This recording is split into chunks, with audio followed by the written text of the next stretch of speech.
नमस्कार, चार बड़ी खबर में आपका स्वागत है। मैं हूं आपके साथ तरुणा। आज की पहली खबर में हम बात करेंगे, कांग्रेस पार्टी के कार्यकर्ताओं ने दिल्ली स्थित कांग्रेस कार्यालय पर केंद्र सरकार के खिलाफ प्रदर्शन किया है। दरअसल ईडी ने कांग्रेस के नेशनल हेराल्ड अखबार से जुड़े मनी लॉन्ड्रिंग केस में चार्जशीट दाखिल की है। दूसरी बड़ी खबर, गुरुग्राम लैंड स्कैम केस में कांग्रेस सांसद प्रियंका गांधी के पति रॉबर्ट वाड्रा लगातार दूसरे दिन ईडी के दफ्तर पहुंचे हैं। उन्हें छोड़ने के लिए खुद प्रियंका गांधी आई। तीसरी बड़ी खबर, मुस्लिम मौलवियों के साथ बैठक के दौरान पश्चिम बंगाल की मुख्यमंत्री ममता बनर्जी ने कहा, अगर वक्फ एक्ट में बदलाव करना है तो आपने संविधान संशोधन क्यों नहीं किया। इस एक्ट को 2/3 बहुमत से पास होना चाहिए। चौथी बड़ी खबर, आबादी के लिहाज से देश के सबसे बड़े राज्य उत्तर प्रदेश की सियासत में पिछड़ा और दलित पॉलिटिक्स पर हमेशा क्षेत्रीय दलों का दबदबा रहा है। तो आइए शुरू करते हैं चार बड़ी खबरें।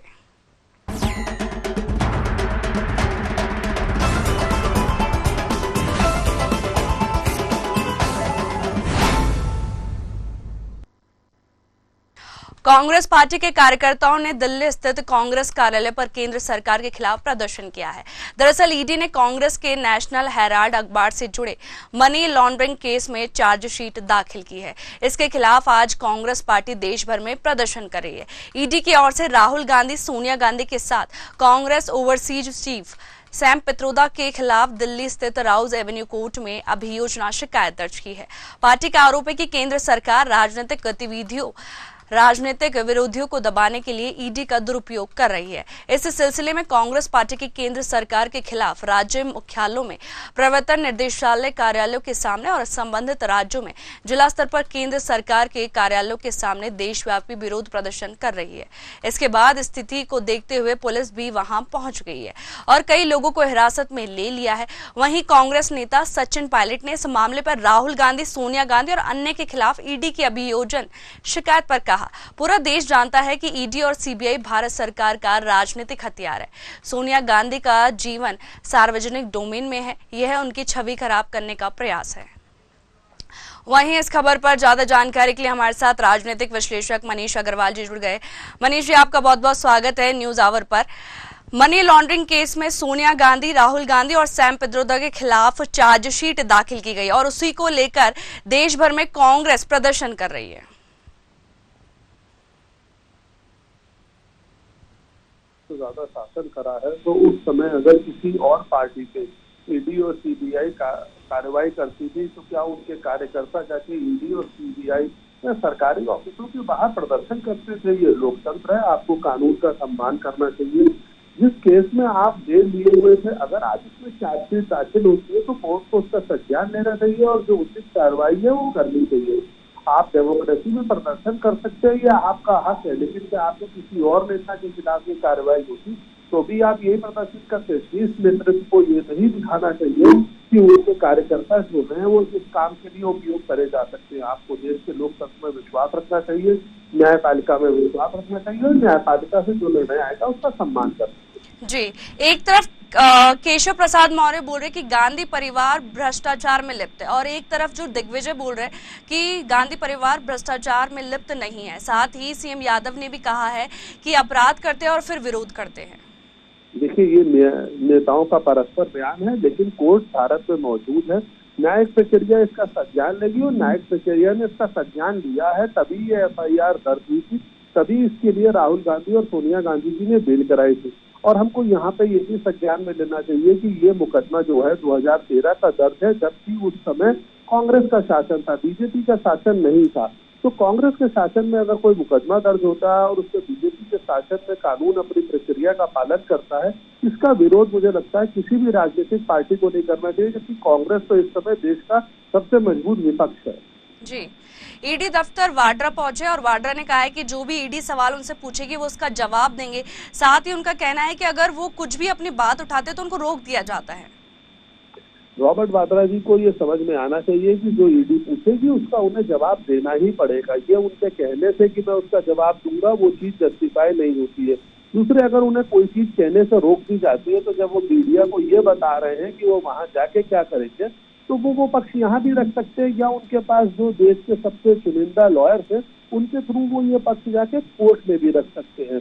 तो कोर्ट में अपना पक्ष रखे, मीडिया में अपना पक्ष रखने से उन्हें इससे रिलीफ नहीं मिलेगा। जी, सचिन पायलट का भी कहना है कि पूरा देश जानता है कि ईडी और सीबीआई भारत सरकार का राजनीतिक हथियार है। इसको लेकर आप क्या कहेंगे?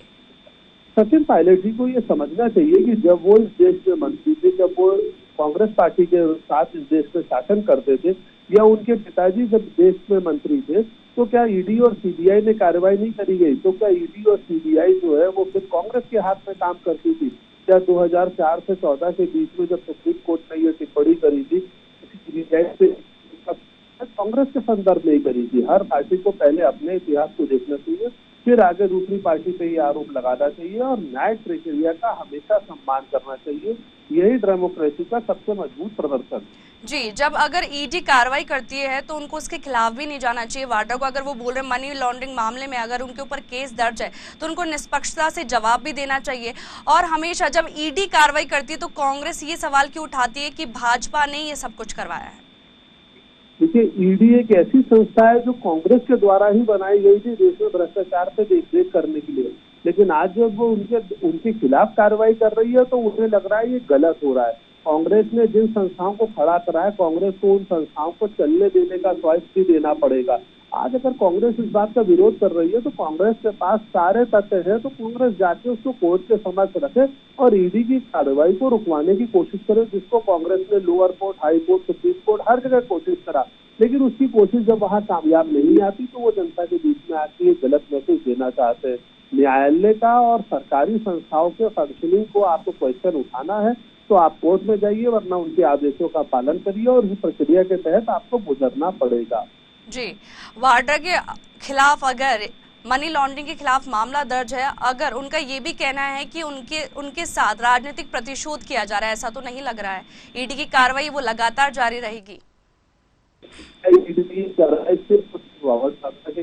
तो उन्हें लगना चाहिए एक राजनीतिक प्रतिशोध है। ईडी की कार्रवाई भारत में बहुत से उद्योगपतियों के साथ हुई है, जो कि कांग्रेस के शासन में भी थे और बीजेपी के शासन में भी थे, तो क्या उन सब के खिलाफ भी कोई विरोध की कार्रवाई हो रही है? रॉबर्ट वाड्रा जी एक विक्टिम कार्ड खेलने की कोशिश कर रहे हैं, लेकिन ये विक्टिम कार्ड जो है उन्हें अपना कोर्ट के सामने जाके प्रूव करना चाहिए, क्योंकि ईडी जो भी जांच करेगी उसकी रिपोर्ट को कोर्ट में ही सबमिट करती है, और अगर रॉबर्ट वाड्रा जी के पास अच्छे तथ्य हैं तो कोर्ट से उन्हें जरूर न्याय मिलेगा। जी, तमाम जानकारियों के लिए आपका बहुत बहुत शुक्रिया। धन्यवाद।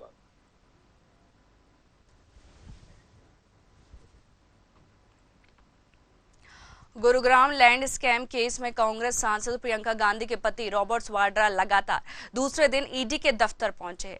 उन्हें छोड़ने के लिए खुद प्रियंका गांधी आई। इससे पहले मंगलवार को भी ईडी ने वाड्रा से करीब 6 घंटे पूछताछ की थी। वाड्रा पूछताछ के लिए पैदल ही दफ्तर पहुंचे थे।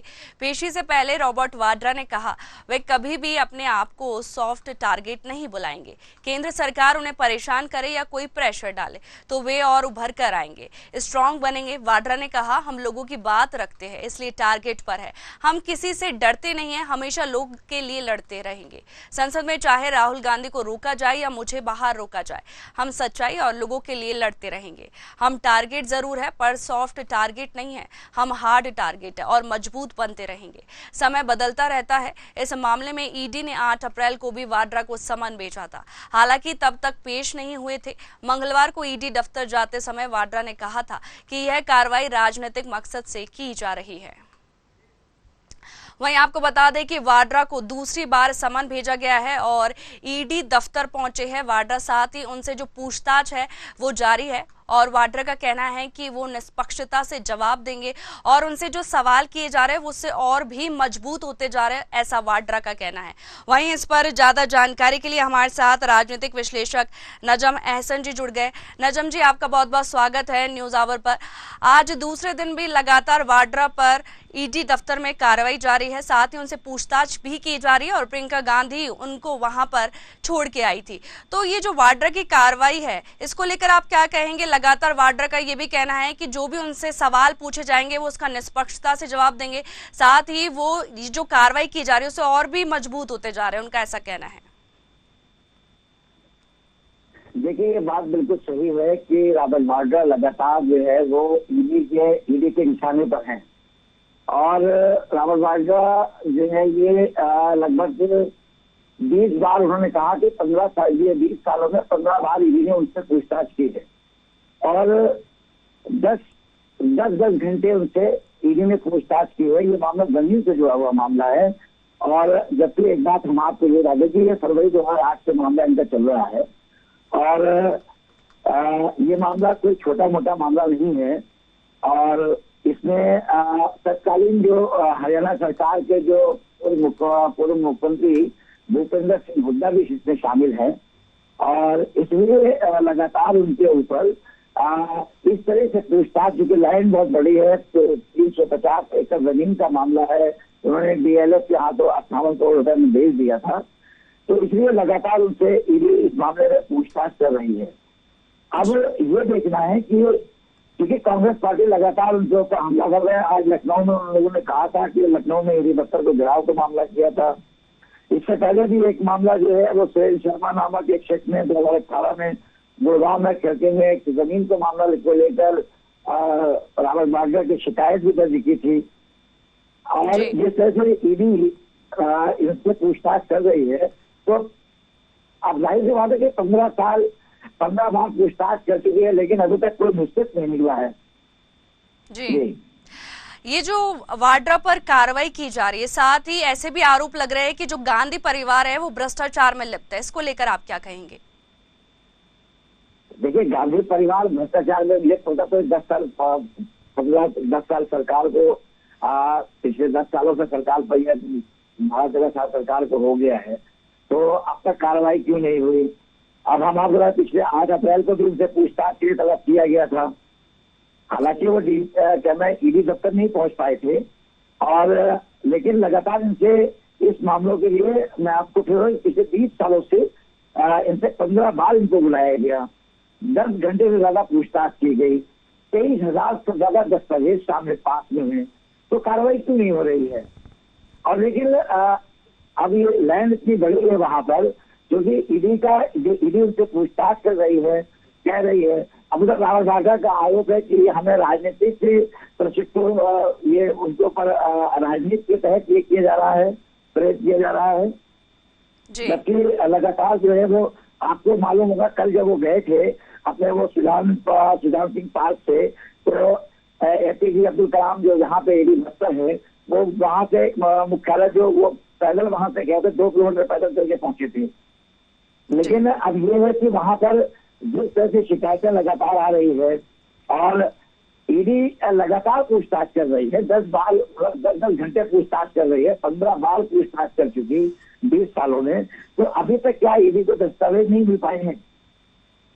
जी, वाड्रा का ये भी कहना है कि जो ये कार्रवाई है वो राजनीतिक मकसद से की जा रही है, इसमें कितनी सत्यता है? जी देखिए, ये तो रावत वाड्रा का आरोप है। मैं आपको बता दूं कि शायद आप ये एक बार 2019 में भी 23,000 दस्तावेज जमा किए गए थे, 2019 की बात मैं बता रहा हूँ आपको, और ये मामला 20 साल पुराना है, लेकिन सरकार अभी तक इनके ऊपर कोई कार्रवाई नहीं करी। जबकि लैंड जमीन का मामला है, बहुत बड़ा मामला है इसके अंदर।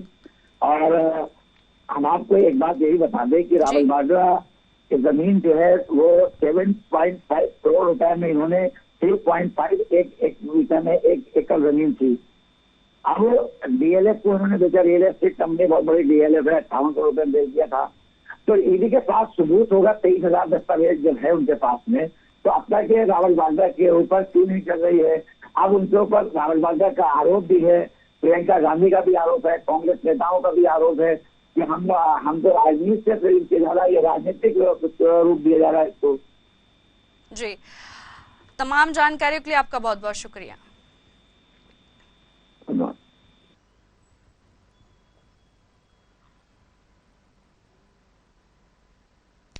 मुस्लिम मौलवियों के साथ बैठक के दौरान पश्चिम बंगाल की मुख्यमंत्री ममता बनर्जी ने कहा, अगर वक्फ एक्ट में बदलाव करना है तो आपने संविधान संशोधन क्यों नहीं किया? इस एक्ट के 2/3 बहुमत से पास होना चाहिए, सिर्फ बहुमत से पास नहीं होता। जब संविधान संशोधन होता है तो 2/3 बहुमत से होता है, सिर्फ बहुमत से नहीं। लेकिन आपने चाल चली, संविधान संशोधन करने की बजाय आप बिल ले आए। ममता बनर्जी ने कहा, क्या अब भाजपा के पास अकेले बहुमत है, आपके पास नहीं है, फिर भी आप ये सब करते हैं। चंद्रबाबू नायडू चुपचाप बैठे हैं, नीतीश बाबू चुपचाप बैठे हैं, पूरा समर्थन दे रहे। वहीं पश्चिम बंगाल की ममता बनर्जी ने मुर्शिदाबाद हिंसा को लेकर कहा, मुर्शिदाबाद में हुआ दंगा प्री प्लान्ड था, इसमें भाजपा, बीएसएफ और सेंट्रल एजेंसी की मिली भगत थी। बांग्लादेशी घुसपैठियों को देश में बुलाकर ये दंगे करवाए गए। अगर वॉकआउट एक्ट को चेंज करना है तो आप क्यों कॉन्स्टिट्यूशन अमेंडमेंट नहीं किया? 2/3 मेजोरिटी में ये एक्ट पास होना चाहिए, खाली मेजोरिटी से नहीं होता। जब कॉन्स्टिट्यूशन अमेंडमेंट होता है तो कॉन्स्टिट्यूशन अमेंडमेंट होता है 2/3 मेजोरिटी के लिए, लेकिन आप चालाकी किया है।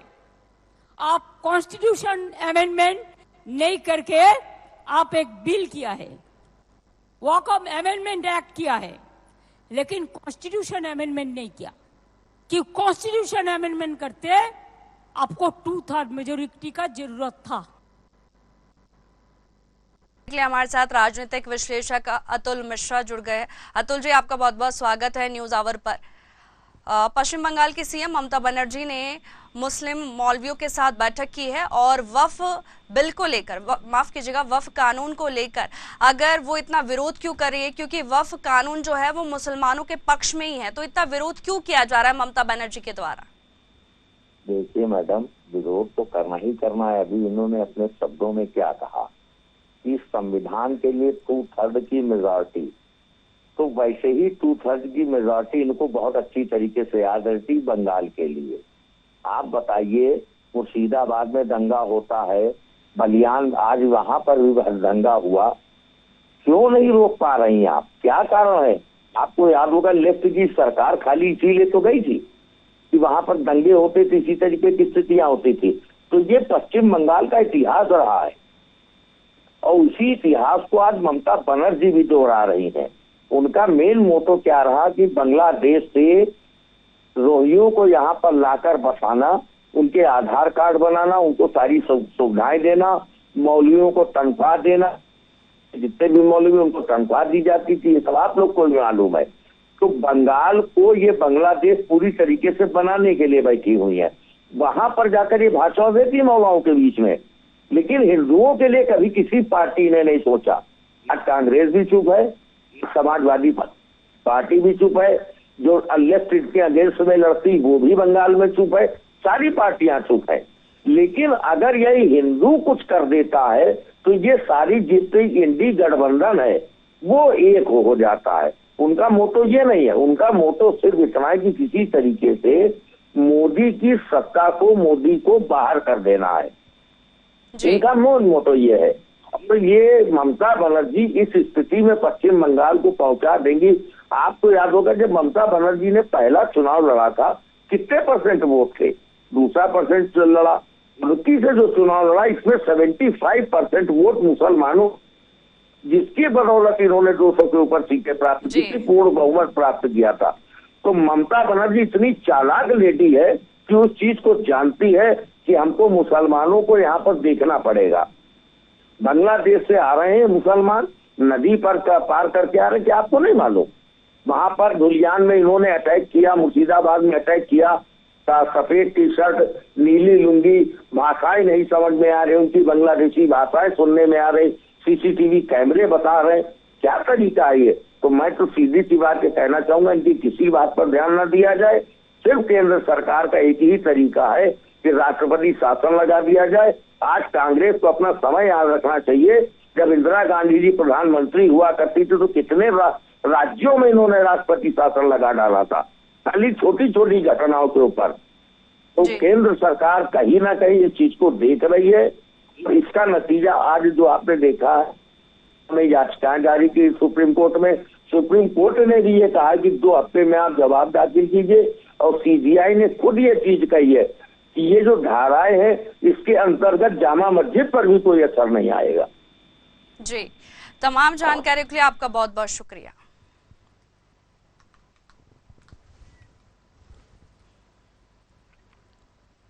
आबादी के लिहाज से देश के सबसे बड़े राज्य उत्तर प्रदेश की सियासत में पिछड़ा और दलित पॉलिटिक्स पर हमेशा क्षेत्रीय दलों का दबदबा रहा है। ओबीसी खासकर यादव और अल्पसंख्यक वोट बैंक को हमेशा समाजवादी पार्टी के साथ माना गया, तो दलित वोटर्स बहुजन समाज पार्टी के साथ रहे। अब राज्य की सियासत का डायनामिक्स धीरे धीरे बदल रहा है। राज्य में 2027 में विधानसभा के चुनाव होंगे। इससे पहले समाजवादी पार्टी अब दलित पॉलिटिक्स की पिच पर आक्रामक रणनीति के साथ उतर आई है। पार्टी ने पहले अवधेश प्रसाद के सहारे गैर जाटव वोट पर फोकस किया। अब राणा सांगा विवाद में रामजीलाल सुमन के पीछे खड़े होकर जाटव वोट बैंक को साधने की कोशिश करते नजर आई। बता दें कि साल 2014 के लोकसभा चुनाव के बाद जहां गैर यादव ओबीसी के बीच बीजेपी सबसे बड़ी पार्टी बनकर उभरी है, वहीं समाजवादी भी यादव और मुस्लिम समीकरण को लेकर आगे बढ़ते हुए पीडीए यानी पिछड़ा दलित अल्पसंख्यक के फॉर्मूले पर आगे बढ़ रही है। पिछड़ा और अल्पसंख्यक वर्ग में कभी समाजवादी पार्टी की पैठ बहुत मजबूत रही है। ऐसे में अखिलेश का फोकस दलित वोट पर रहा है। अखिलेश यादव मायावती की अगुवाई वाली बसपा के कोर वोटर्स दलित को साथ लाने के लिए प्रयोग पर प्रयोग कर रहे हैं। साल 2021 में शुरू हुई प्रयोगों की सियासी श्रृंखला अब दो चेहरों पर आ गई है। मायावती के वोट बैंक में सेंध लगाने के लिए सपा की ओर से पहले ही अवधेश प्रसाद का कद बढ़ाया। अब राणा सांगा विवाद के चलते रामजीलाल सुमन को बैक कर समाजवादी पार्टी ने यह संदेश देने का प्रयास किया है कि पार्टी दलित पॉलिटिक्स की पिच पर आक्रामक रणनीति के साथ आगे बढ़ेगी। वहीं इस खबर पर ज्यादा जानकारी के लिए हमारे साथ लखनऊ से ब्यूरो हेड प्रशांत राव जुड़ गए हैं। प्रशांत, उत्तर प्रदेश की राजनीति में नया मोड़ आया है। जो बसपा के वोट से क्या सपा उसको लेने में लगी हुई या उस पर सेंध लगाने में लगी हुई है? बिल्कुल, आपको बता दें चलना कि उत्तर प्रदेश की समाजवादी पार्टी अपनी 2027 में सरकार बनाने को लेकर यहाँ जोर आजमाइश में लगी हुई है। लेकिन जिस तरीके से सपा ने अपना जो पीडीए का नारा दिया है, वो नारा हालांकि 2024 के लोकसभा चुनाव में उनको फायदेमंद साबित हुआ है। और जो यहाँ पर पी फॉर पिछड़ा, डी फॉर दलित और ए फॉर अल्पसंख्यक लेकर यहाँ समाजवादी पार्टी ने 2024 का चुनाव लड़ा, उसका जो है उनको काफी फायदा हुआ। उत्तर प्रदेश में उनके 5 सांसद जब जीते थे 2019 में, हालांकि 2 की सदस्यता चली गई थी, तो ऐसे में 3 सांसद ही बचे थे। लेकिन 3 से 2019 में 3 से 2024 में उन्होंने 37 सांसद बनाए हैं। निश्चित तौर से समाजवादी पार्टी को वोट यहाँ दलितों का मिला है। लेकिन अब महत्वपूर्ण बात यह है कि समाजवादी पार्टी जहाँ दलितों को अपने पाले में लाने की कोशिश कर रही है, तो केवल समाजवादी पार्टी ही नहीं है, बल्कि जो यहाँ भारतीय जनता पार्टी है या फिर निषाद पार्टी है या फिर अपना दल यस है, और उसके साथ ही यहाँ पर सोल भारतीय समाज पार्टी, अन्य चाहे कांग्रेस हो, सभी दलितों के वोट बैंक हथियाने की कोशिश कर रहे हैं। लेकिन अभी भी जिस तरीके से बहुजन समाज पार्टी का जो कोर वोटर दलित कहा जाता है, वो अभी कुछ उनके पास बचा हुआ है। तो ऐसे में बीएसपी को कहीं ना कहीं लोग डैमेज करना चाहते हैं। लेकिन बीएसपी चीफ मायावती ने 3 महीने के अंदर जिस तरीके से पार्टी की कमान अपने हाथों में ली है, और पिछले महीने 2 पार्टी की बैठक हुई थी, और इससे पहले भी अन्य प्रदेश के पदाधिकारियों से बीएसपी चीफ मायावती ने बैठक की, और उसके साथ ही उन्होंने सभी जगह भाईचारा कमेटियां बहाल करने का निर्देश दिया था। और कल 15 तारीख को भी बीएसपी की आज फिर बीएसपी की अहम बैठक हुई है। इसमें बीएसपी चीफ मायावती ने कई मुद्दों पर पदाधिकारियों को दिशा निर्देश दिए। इसके साथ ही जो बहुजन समाज पार्टी का कोर वोटर है, जिसमें दलित हो या फिर जो पिछड़ा हो, अति पिछड़े लोग हों, इसके साथ ही अल्पसंख्यक हैं, चाहे जैन हो, बौद्ध हो, पारसी हो, उनको बीएसपी की नीतियां बताते हुए उनके महापुरुषों को सम्मान देने का काम जो बीएसपी ने किया है, उस पर फोकस देने को लेकर बीएसपी चीफ ने अपना निर्देश दिया है। लेकिन वहीं दूसरी ओर देखा जाए कि समाजवादी पार्टी जो कभी कांशीराम जो बीएसपी के संस्थापक रहे, उनकी जन्म जयंती हो या पुण्यतिथि हो नहीं मनाती थी। लेकिन दलित वोट बैंक हथियाने को लेकर समाजवादी पार्टी अब बीएसपी संस्थापक कांशीराम को भी श्रद्धांजलि देती है, और उनकी जन्म जयंती पर उन्हें पुष्पांजलि अर्पित की जाती है। तो यह वोट दिखाई दे रहा है कि वोट समाजवादी पार्टी को 2022 के चुनाव में भी फायदा मिला है, और 2024 के लोकसभा चुनाव में भी फायदा मिला है। तो ऐसे में सभी दलों की नजर यहाँ जो है वोट बैंक, जो दलित वोट बैंक है, उसकी तरफ बना हुआ है। समाजवादी पार्टी ने जो अवधेश प्रसाद विधायक थे मिल्की से, उनको सांसदी का टिकट दे, अयोध्या से वो सांसद बने, उनका कद भी जो है उन्होंने बढ़ाने की कोशिश की। उसके साथ ही सदन में बराबर पर अखिलेश यादव ने बैठा के दलितों को मैसेज देने की कोशिश की है। लेकिन अभी अगर समाजवादी पार्टी में देखा जाए कि जहां समाजवादी पार्टी पीडीए का नारा देने की कोशिश कर रही, तो वहीं बहुजन समाज पार्टी हो, चाहे भारतीय जनता पार्टी हो, चाहे सुहेलदेव पार्टी हो या फिर निषाद पार्टी हो, और इसके साथ ही अपना दल यस हो, सभी लगातार हमलावर हैं, क्योंकि यही वो अखिलेश यादव हैं जिन्होंने बहुजन महापुरुषों के नाम पर बने हुए उत्तर प्रदेश में जिलों के नाम बदल दिए थे। तमाम ऐसे सरकारी इंस्टीट्यूट थे, उनका नाम बदलने का काम किया था। प्रमोशन में रिजर्वेशन था, वह भी अखिलेश यादव ने नहीं माना था। इसके साथ ही उसका बिल भी संसद में फाड़ने का काम समाजवादी पार्टी की तरफ से किया था। तो ऐसे में जो बुद्धिजीवी वर्ग, दलित वर्ग है, वो अभी अखिलेश यादव की पीडीए को नारे को झूठा साबित कर रहा है, और लगातार बीएसपी के कार्यकर्ता भी यही मैसेज देने का काम कर रहे हैं कि समाजवादी पार्टी का ये झूठा पीडीए है, इसमें केवल जो है परिवार का एक संगठन है, परिवार के ही लोग हैं। अभी हाल में ही संसद में जिस तरीके से यहाँ पर समाजवादी पार्टी के मुखिया अखिलेश यादव बीजेपी के ऊपर तंज कस रहे थे, कह रहे थे कि बीजेपी कई महीनों से संघर्ष कर रही है, लेकिन अभी तक मंथन करने के बावजूद उन्होंने अपना राष्ट्रीय अध्यक्ष नहीं दे पाया।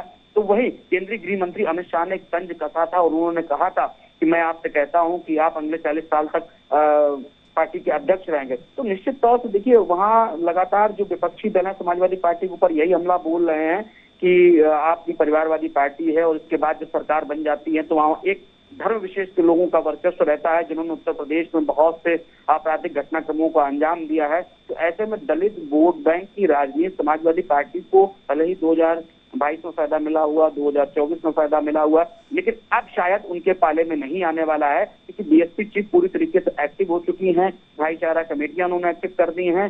प्रति माह उनकी लगातार बैठक हो रही है, मंडल कोऑर्डिनेटर्स बनाए गए, उनसे भी फीडबैक ली जा रही है। तो ऐसे में अब ये मंसूबे जो समाजवादी पार्टी के फेल होते नजर आए थे, तो ऐसे में समाजवादी पार्टी के मुखिया ने एक बार फिर इसको धार देने की कोशिश की है। अंबेडकर जयंती के उपलक्ष्य में तमाम बड़े समाजवादी पार्टी ने कार्यक्रम किए, उनके पार्टी की तरफ से विशेष आयोजन किए गए और बूथों पर भी कार्यक्रम आयोजित किए गए। बूथ में भी उन्होंने 5 दलित वर्ग के कार्यकर्ताओं को जोड़ने का भी दिशा निर्देश दिया है कि वहां दलितों को सम्मान मिले। इसलिए उन्होंने एक अंबेडकर वाहिनी भी बनाई है। यह अंबेडकर वाहिनी अभी बनाई गई थी जब ये रामजी लाल सुमन समाजवादी पार्टी में शामिल हुए, तो एक नई विंग समाजवादी पार्टी ने यहाँ पर घोषित की थी। लेकिन फिर भी अभी कई मुद्दे ऐसे हैं जहाँ समाजवादी पार्टी के मुखिया फेल होते नजर आते हैं, जहाँ पर मुस्लिमों के द्वारा दलितों के साथ अत्याचार किया जाता है, वहां समाजवादी पार्टी के मुखिया का कोई बयान नहीं आता है। तो ऐसे में बहुत से जो बुद्धिजीवी वर्ग के दलित लोग हैं वो समझ रहे हैं कि समाजवादी पार्टी का ये नारा जो है पीडीए का झूठा है। आगे कितना वो अपना साकार कर पाते हैं सपना, ये तो आने वाले समय में ही बता पाएगा। लेकिन वो जद्दोजहद में लगे हो कैसे वोट बैंक को अपने पाले में लाया जाए और बीएसपी को कमजोर किया जा सके। जी, समाजवादी पार्टी एक तरफ पीडीए का नारा देती है, वहीं जो बसपा है वो लगातार बैठकें कर रही है और साथ ही युवाओं को भी जोड़ने का पार्टी से इंतजाम किया जा रहा है। और ये देखा जा रहा है क्योंकि उत्तर प्रदेश में उपचुनाव भी माफ कीजिएगा चुनाव भी होना है, उसको लेकर भी तैयारियां की जा रही है। बिल्कुल, देखिए तैयारियां शुरू हो गई हैं। उससे पहले उत्तर प्रदेश में पंचायत के चुनाव होंगे। पंचायत के चुनाव में पार्टियों की एक हवा बनेगी और उस हवा से 2027 का चुनाव होंगे। निश्चित तौर से देखिए, जिस तरीके से समाजवादी पार्टी उत्तर प्रदेश में तैयारी कर रही है तो कोई भी दल पीछे नहीं है।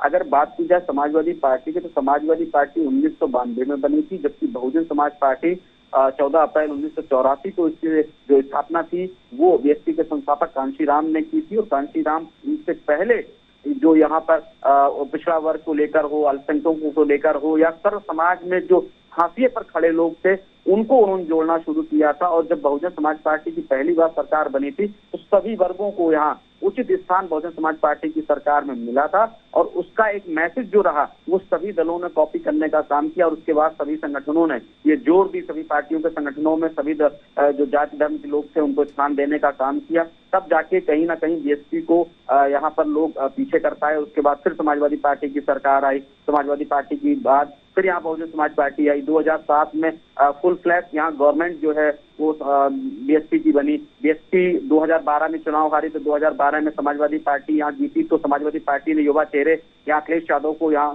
अपना मुख्यमंत्री बनाया था। लेकिन क्योंकि आप दलित वोट बैंक उत्तर प्रदेश में 27% से ज्यादा है, ऐसे पे सभी की नजर है, क्योंकि जो यहाँ पिछड़ा वर्ग वोट था वो समाजवादी पार्टी से खिसक कर भारतीय जनता पार्टी की ओर चला गया है। तो ऐसे में भारतीय जनता पार्टी के पास ओबीसी का बड़ा वोट बैंक है।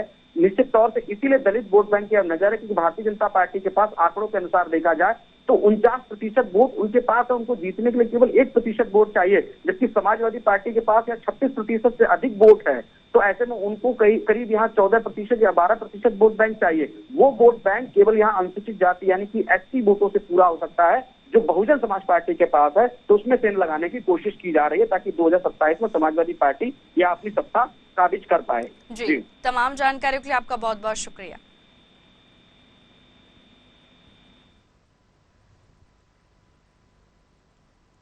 फिलहाल 4 बड़ी खबरों में इतना ही। मुझे दीजिए इजाजत। नमस्कार।